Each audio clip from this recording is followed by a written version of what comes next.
विष्णु प्राय मणे नवई ताहांक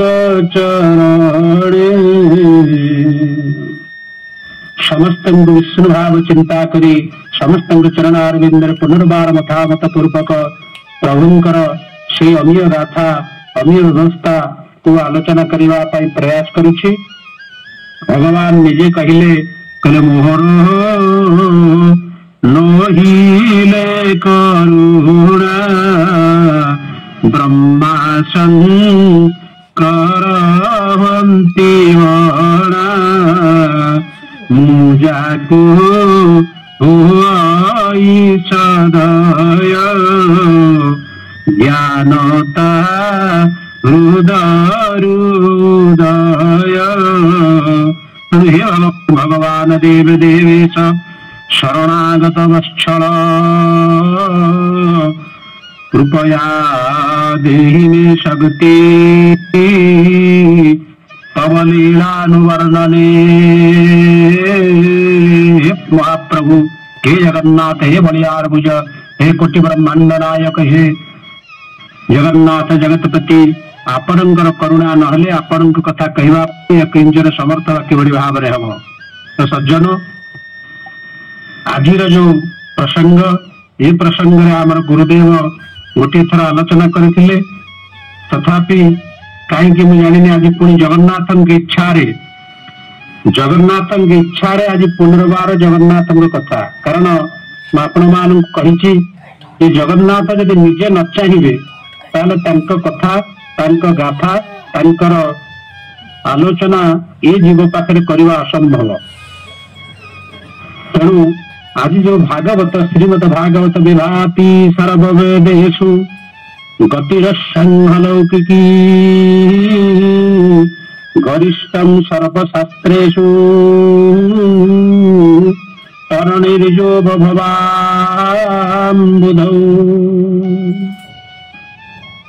विभाति सर्ववेदेषु जहाँ सर्ववेद मानंकर श्रेष्ठ विभाति सर्ववेदेषु गतिरसंहलौकिक जहांकर गति अलौकिक गरिष्ठम सर्वशास्त्रेषु जे सर्वशास्त्र मान होती गरिष्ठ तरणिर्जो भवाम्बुधौ ये भवसागर को पारेवा जो नौका स्वरूप से भागवत ग्रंथंकर चरणारविंदरे अकिंचन पुनर्बार मथा प्रणाम करुछि।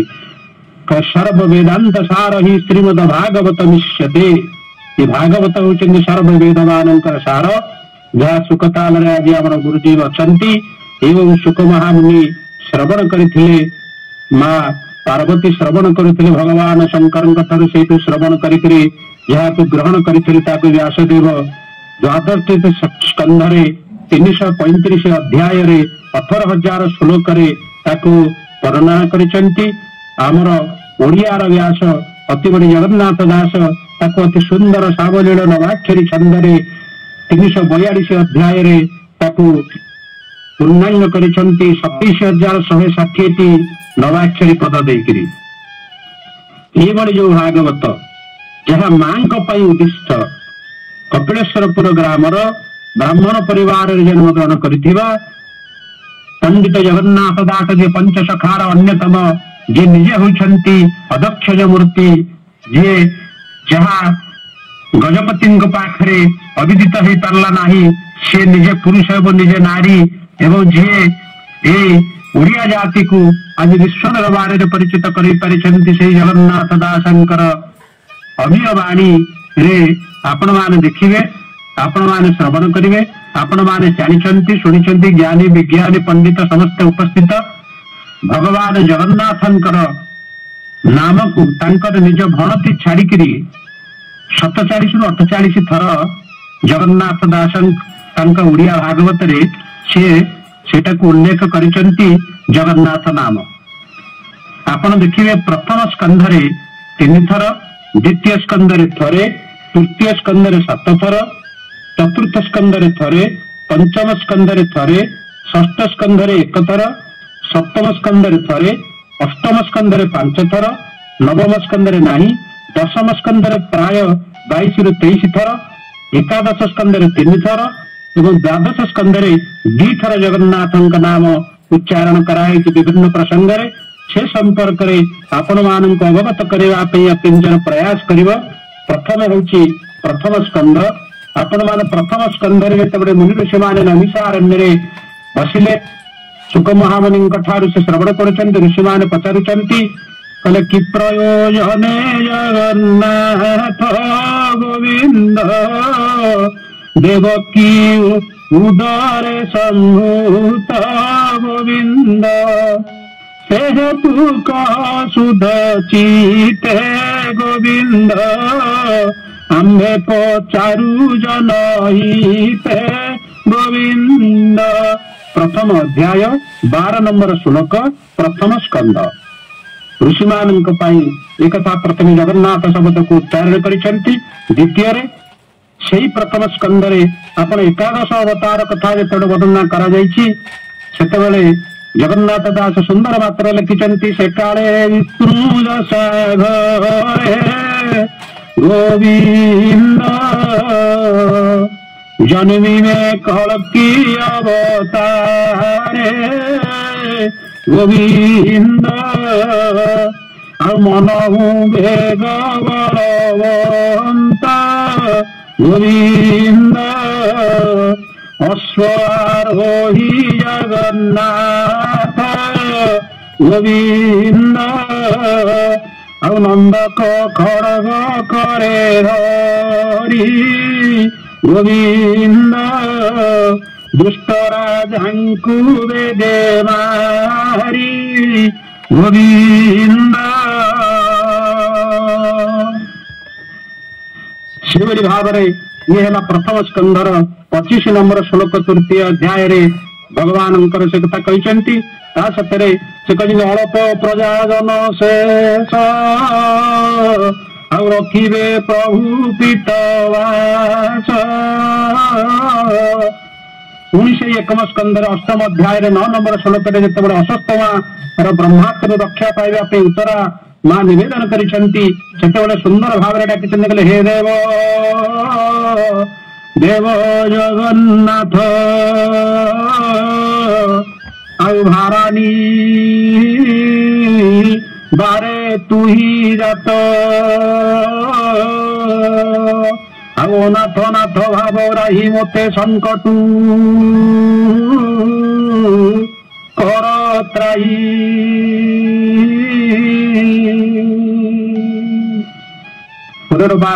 द्वितीय अध्याय मय दैत्यर अद्वैत बढ़ी जाते मय अद्वैत प्रसंग तार जो अद्वैत से कथा को भगवान किभली भाव में जानी। द्वितीय स्कंधर 7म अध्याय 37 नंबर श्लोक आपण मैंने देखिए जगन्नाथ दास सुंदर भाव नवाक्षरी भाव कहले से कथा जानी जगन्नाथ गोविंद बुधाव तारे जनहिते गोविंद आ कपट माया मोह से गोविंद पाषाण्ड मार्ग उपदेश गोविंद अनेक मते बुझाइबे गोविंद सुजन मानंकु रखिबे गोविंद। से भाव तृतीय स्कंदर 4th अध्याय 20 नंबर श्लोक जगन्नाथ दास कहले से तीर्थ पाद जगन्नाथ गोविंद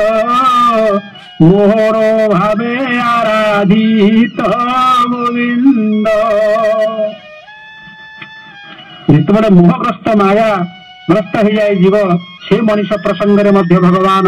अनेक कथा कहते गोनाथ गृहे अंधकूपे प्राणी पड़ती मोह कल्पे मुहि मोहर बोली भाषी हृदय बांधती मोह पासी से दूर बंधन विषाद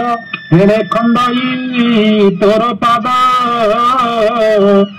से दूर बंधन विषाद हेले खंडई तोर पाद उपाद पद्मे जगन्नाथ निरते रहू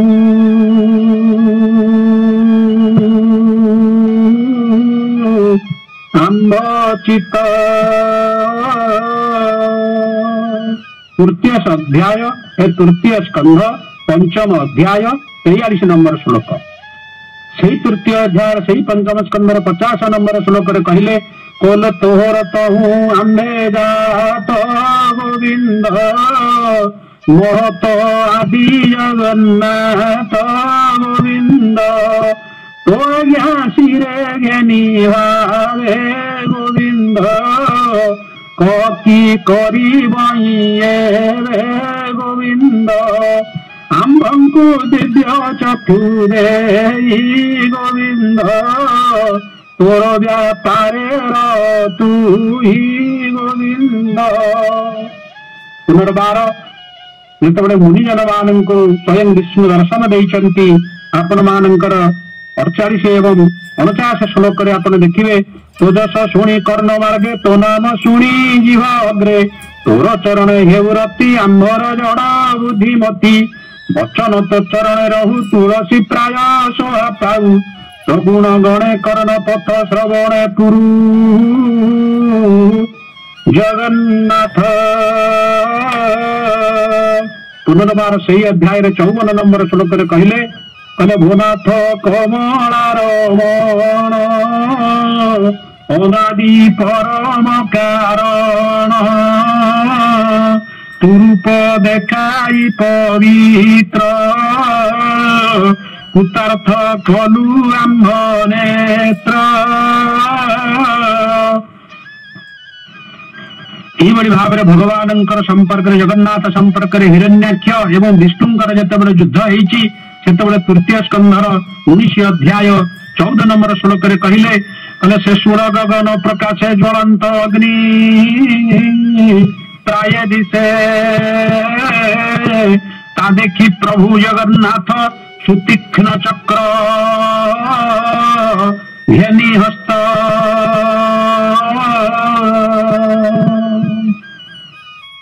एका अध्याय आपण मैंने देखिए से तृतीय स्कंद 19 अध्याय 9 नंबर श्लोक भगवान कहते पवनवत जगन्नाथ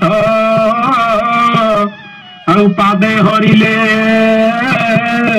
गदाघात से तृतीय स्कंद आपण मैंने 19 अध्याय 30 नंबर श्लोक जिते भगवान हिरण्याक्ष जिते बध सरी सेतबेले जगन्नाथ दास लिखिंट कले आंभर भाग्ये भगवान तू दुष्ट कलु तिनि धन तोर प्रसन्ने जगन्नाथ आंभे जे होई निश्चिंत। 30 नंबर श्लोक कले हे जगन्नाथ हिरण्याक्ष को बध करी आपणकर कृपारु आम्भे माने निश्चिंत हेलु। हे जगन्नाथ हे भगवान हे प्रभु तोर तोर प्रसन्न नहीं थिले हे हिरण्याक्ष भले असुर को किए बध करि पारि थांता। पुनर्बार तृतीय स्कंध 28 अध्याय 26 नंबर श्लोक कहले अखिल लोक नम स्कृत गोविंद रूप चिंतिव जगन्नाथ गोविंद। पुनर्बार जो सृष्टिकर्ता ब्रह्मा तांकर पुत्र नारद बालक ध्रुव को देइथिबा उपदेश अवसर जगन्नाथ नाम उच्चारण करी कहउछन्ति मातार वाक्य अनुमते तोर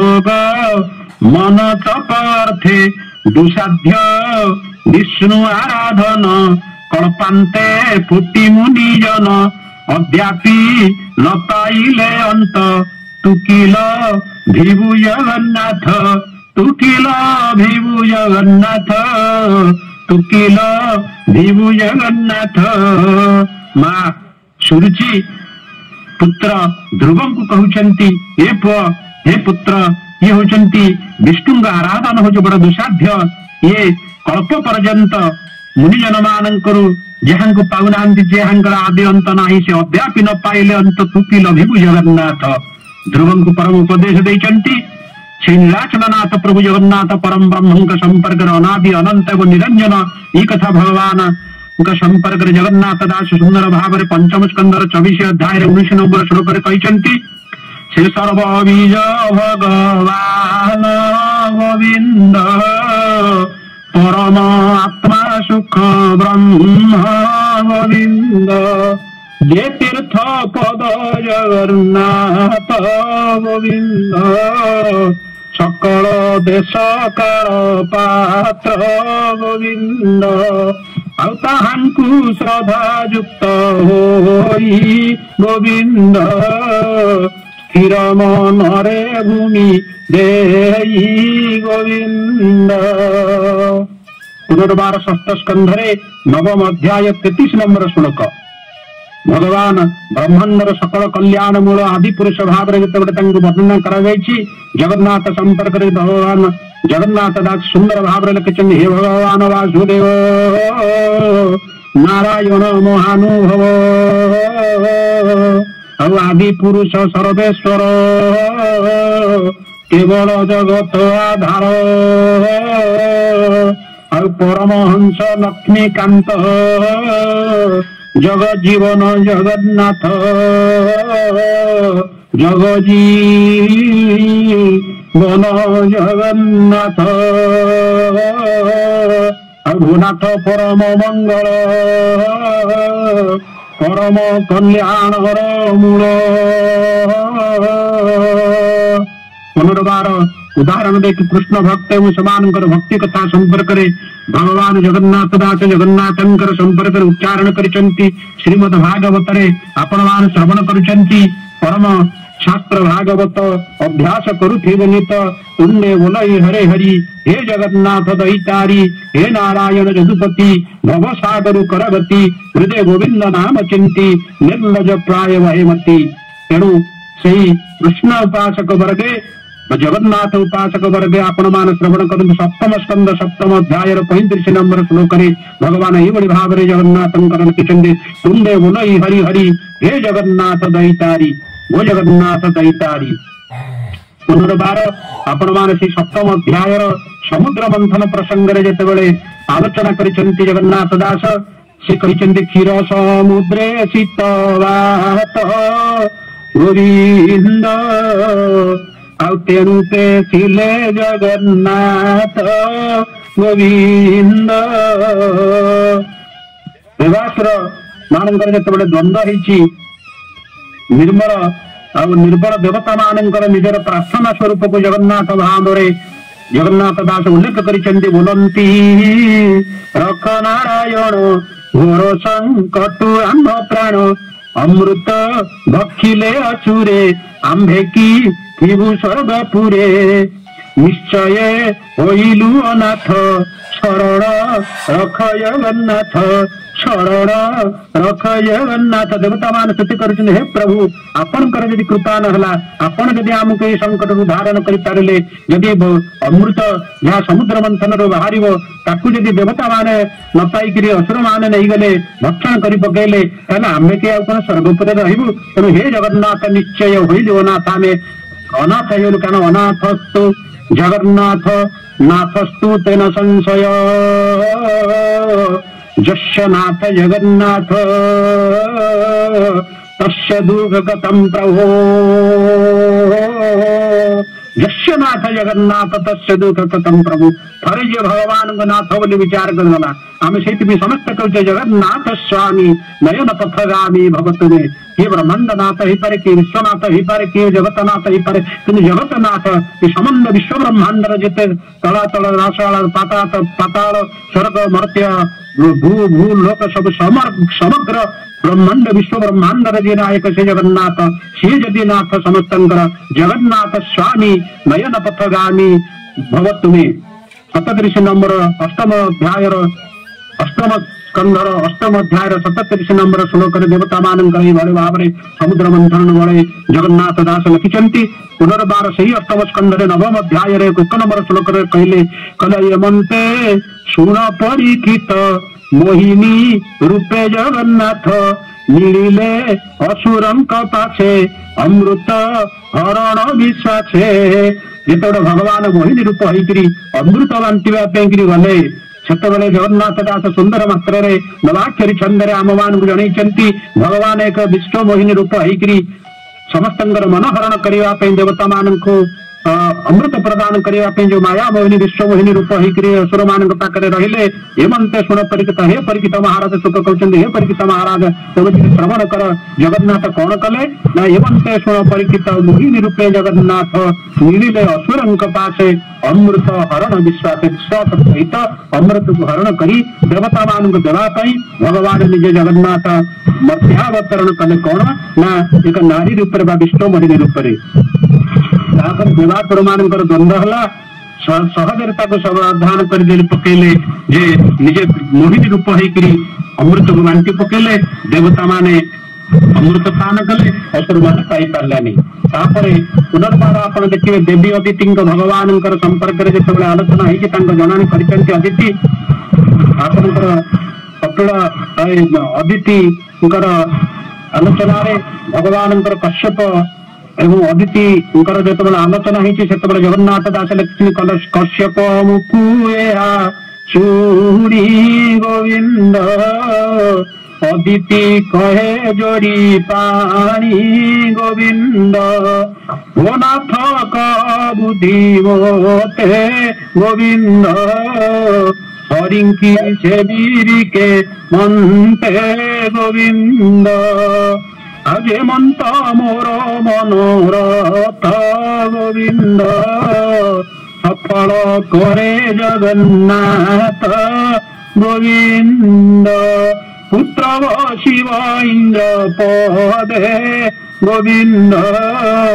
गुनाथ नमे तोर पादे गोविंद। ये अष्टम स्कंधर 16 अध्याय 22 और 23 नंबर श्लोक जगन्नाथ दास एक ओडिया कर देखिए माता अदिति तुंडर श्री जगन्नाथ प्रार्थना करा अष्टम स्कंध 17 अध्याय 8 नंबर श्लोक से कहले हे योगेश्वर जगन्नाथ तुर चरणे सर्वतीर्थ सर्वमंगल तोर नाम रूप रूप अनुपम बोलानंद कंद भगवान की जय। पुनर्बार षष्ठ अष्टम स्कंधर 23 नंबर श्लोक कही अष्टम स्कंधर 5टी थर जगन्नाथ नाम उच्चारण कर अष्टम स्कंधर 23 अध्याय 6 नंबर श्लोक कहले हिरण्य कशिपु कुमार बोलई देख भाग्य मोर जगन्नाथ ए प्रसाद भले न लभे ब्रह्मा शिव भले न लभे जगन्नाथ ब्रह्मा शिव भक्त प्रवर प्रहलाद मध्य श्री जगन्नाथ एक कथा को प्रमाण करिसंती नृसिंह भगवान प्रकट होइसंती उग्रं वीरं महाविष्णुं ज्वलन्तं सर्वतोमुखं नृसिंहं विषणं भद्रं मृत्युं नमाम्यहं मृत्युं नमामि जे पाताले चान्तरिक्षे दशदिग गगने सर्वशैले समुद्रे भस्मे काष्ठे च लौहे क्षितिजल पवने तावरे जंगमे वा दक्षे सर्वौषधीनां असुरसुरपुरे पुष्पमध्ये कुशाग्रे एवं सर्वत्र संस्थितिः जगदीश पातु मं नारसिंह पातु मं नारसिंह पातु मं नारसिंह से भक्त प्रवर प्रहलाद गोपी भगवान एक आसी तेणु हे सज्जन केवल से नुह 47 रु आम 21 व्यवस्था 21 पर्यंत गति करिछे समय वर्तमान 35 आपण पुनर्बार शुणेबी दशम स्कंधरे नवम स्कंधरे कही ना दशम स्कंधरे 7म अध्याय 4 नंबर श्लोक कहते पुतना बोली चारि दिगे मिलिला वृंदावन लागे रजनी होइला प्रभात जानिले प्रभु जगन्नाथ। दशम अध्याय पुनर्बार 22 थर दशम अध्याय आप देखिए सबुठु अधिक थर जगन्नाथंकर नाम को जगन्नाथ दास उल्लेख करिसेंती 22 थर। दशम स्कंध प्रथम अध्याय श्लोक नंबर आप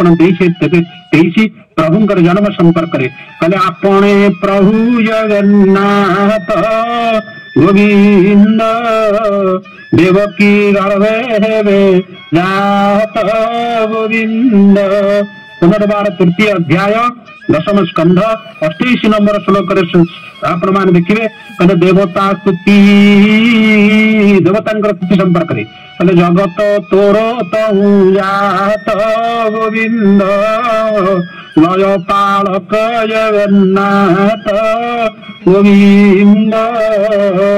पुनर्बार दशम स्कंद पंचम अध्याय 13 नंबर श्लोक कहले जगते होइले विख्यात गोविंद जहा कहिले जगन्नाथ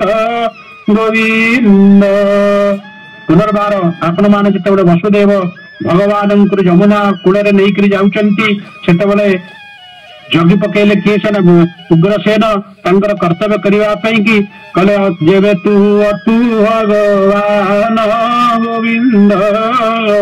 देखाओ शंख चक्र चिन्ह गोविंद। भगवान से विश्वरूप देखे शंख चक्र चतुर भुज मूर्ति देखे दिव्य मल्याम्बरम धर्म दिव्य गंधान देपनम ये दिव्य मूर्ति भगवान जगन्नाथ चतुर्धा मूर्ति देखते वसुदेव टोकई भितर जमुना नदी पार हवा को जमुना उछड़ी जाऊँच वर्षा पवन मेघ रात्रि सहजे रात्रि काल अंधार जमुना उछड़ी जाऊँच वर्षा मेघ बिजुड़ी भगवान को दर्शन करने समस्ते आसुंच जिते तिंतिवा व्यवस्था है तिंतिवा देखी जगन्नाथ फोणारे ढांकिले अनंत। भगवान से समस्ते देखिले जे अनंत जी बलदेव जी लक्ष्मण ये शेषदेव से निजे भाई की वर्षा पवन दाउर रक्षा करने निजे फणा को टेकी देती तिंतिवा देखी जगन्नाथ कहीं कले निद्रारे मोहित सकल गोविंद दृष्टि करती मेघ गोविंद। समस्त निद्रार शोई जाती मेघमाल मान दृष्टि करुँच बेले जमुना नदी भितर बापा निजर पुत्र विचार करी भगवान को जिते नहीं जाते वर्षा पवन आसी तिंतिवा देखी जगन्नाथ कोणारे ढांकिले अनंत से कथा देखते आपण मैंने बाल्य लीला आपण मैंने देखिए भगवान जिते ब्रह्मा गोवत्सा हरण कर स्वयं प्रजापति ब्रह्मा से बच्चा हरण लीला देखी जे समस्त गोरु गोपाल मान को ब्रह्मा हरण कर ये श्रीकृष्ण प्रकृति भगवान को नहीं परीक्षा करने से भगवान निजे आउ सबू गोरु गोपाल मान गोपाल मान सृष्टि कर कौन करिसंती ना पुनर्बार समस्त बच्चा मान समस्त गाभी मान समस्त गोपाल मान को से भाव सृष्टि कर ये भितर ब्रह्मा वर्षे पलैलानी जो चैतन्य उदय है मुझे ये अच्छी जे से गोपपुर केमती कौन चली तेणु भगवान से कथा को दर्शन करी जिते ब्रह्मा देखिले जे कौन ये कमंडल भितर मोर समस्त जीव माने अच्छी पुणी गोपपुर समस्त जीव अच्छा से भगवान क्षमा प्रार्थना करें मोप राधा क्षमा कर भोनाथ शरण तोर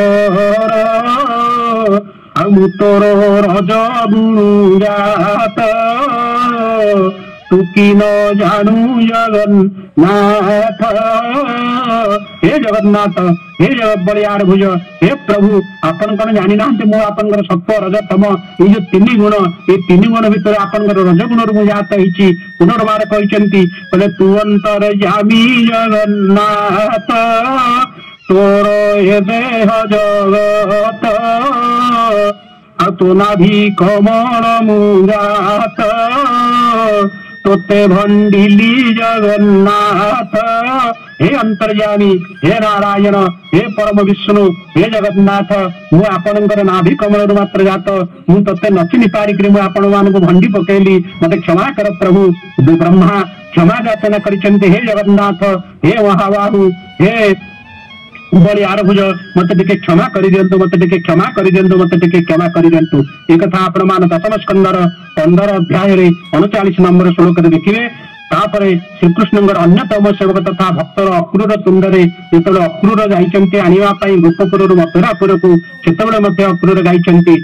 तू देव देव जगन्नाथ गोविंद पुण्य कीर्तन कीर्ति मंत्र गोविंद हेमंत वृक्ष रूप वही गोविंद उश्वास कर नाथ मही गोविंद जगत तोर तहु जात गोविंद लय पालक जगन लय पालन जगन नाथ गोविंद। भागवतर दशम स्कंधर तृतीय अध्याय 28 नंबर श्लोक। अक्रूरंकर भगवानंकर स्थिति संपर्क रे कथा कह जायछि। आपण माने देखिबे जे भागवतर समग्र दशम स्कंधर जो भगवान कृष्ण लीला है कृष्णंकर जन्म ठारू विलय पर्यंत जितक विवरणी है गोपलीला द्वारिका लीला जिते जहाँ सब वर्णित सेठी कृष्ण को जगन्नाथ कारण जगन्नाथ जो षोड़ कला तहु कला नंद गला यही कथा को चरितार्थ करने जगन्नाथ दास सुंदर भाव लिखिंट कले हेमंते पाहिला रजनी गोविंद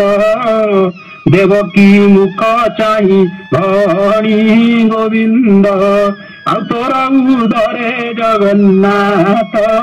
गोविंद भाग्य रे होइले दीत गोविंद। बोल भागवत भगवान की जय। ये आपण मान दशम स्कंद तृतीय अध्याय 41 नंबर श्लोक पाइबे। जगन्नाथ संपर्क पुनर्बार से दशम स्कंद पंचम अध्याय 13 नंबर श्लोक कहले कहले देवी चलिने निज स्थान गोविंद उच्चात करी कंस मन गोविंद जगते होइले विख्यात गोविंद जा कही थिले जगन्नाथ गोविंद गोविंद गोविंद गोविंद गोविंद गोविंद गोविंद गोविंद गोविंद। पुनर्बार आपण देखिए जे दशम स्कंधर 64 अध्याय 31 नंबर श्लोक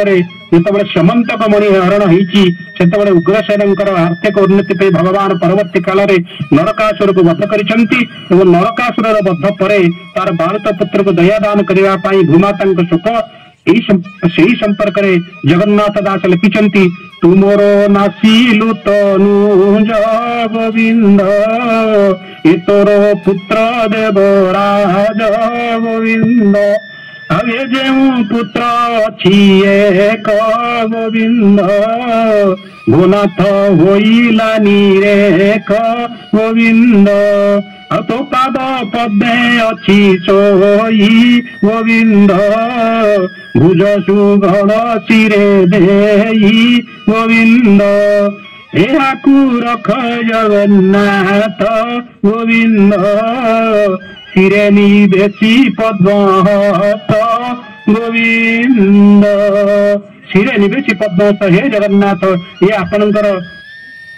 पाखरे पाद पद्म किभली भाव में शोची ना भुज सुगल सिरे दे भुज को बाहु को निजर मस्तक उपर रखिदे सी आपन को डाकुची हे प्रभु यह रक्षा करंतु हे पद्महस्त आपन को शंख चक्र पदहस्त भगवान जगन्नाथ के संपर्क में आपण मान देखिए जो श्रीकृष्ण 16 सहस्र प्रेमी संपर्क आलोचना कर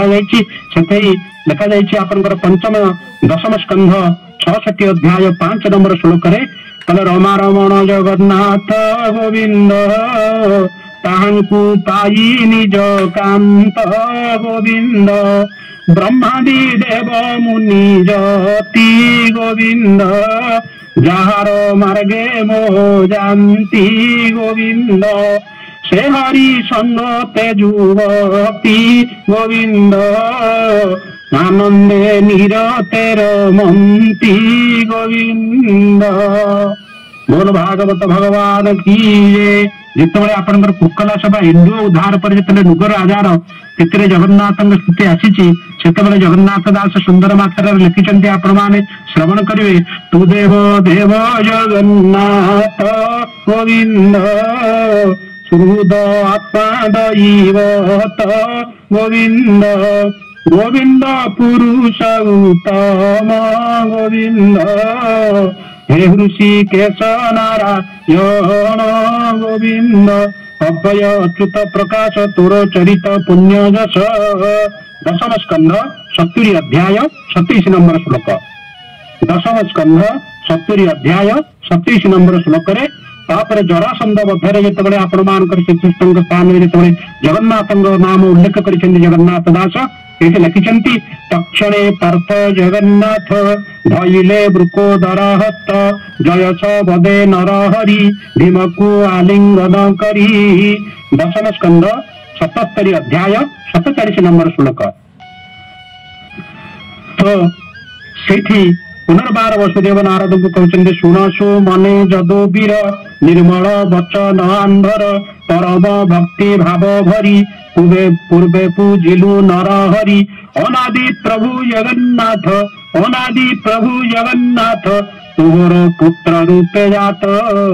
दशम स्कंध 90 अध्याय 41 नंबर श्लोक। पुनर्बार वैदिक स्तव क्रम आपण मान देखिए भगवान जगन्नाथ दास लिखिं प्रथमे जय जय स्तुति निर्गुण निर्गम बोलंती जय जित आदि कंदन निर्लेप पर मो आनंद जय मंगल जगन्नाथ ये जीव तो जात। ये दशम स्कंध 93 अध्याय 14 नंबर श्लोक। दशम स्कंध हरिभाई लिखुंट आनंदर कथा दशम स्कंध 93 अध्याय 14 नंबर श्लोक। पुनर्बार आपण देखिए द्वारकार जने ब्राह्मणर दशपुत्र जिते आलोचना कराई जन्म कालीन मृत्यु संपर्क में तार पृष्ठभूमि को जिते वर्णना कर जगन्नाथ दास लिखिं रुक्मिणी पुत्रे महाजध मृत्यु पृष्ठरे देवर्णित ताहार पुत्र अनिरुद्ध शंकर शरण जगन्नाथ शंकर शरण जगन्नाथ ये जो ही नुहिले समर्थ। दशम स्कंध 95 अध्याय 41 नंबर श्लोक। पुनर्बार कहले जुगानुक्रम जिते वैष्णव भक्ति भाव संपर्क में लिखा जाए आप देखिए एकादश स्कंदर 6 अध्याय 29 और 30 नंबर श्लोक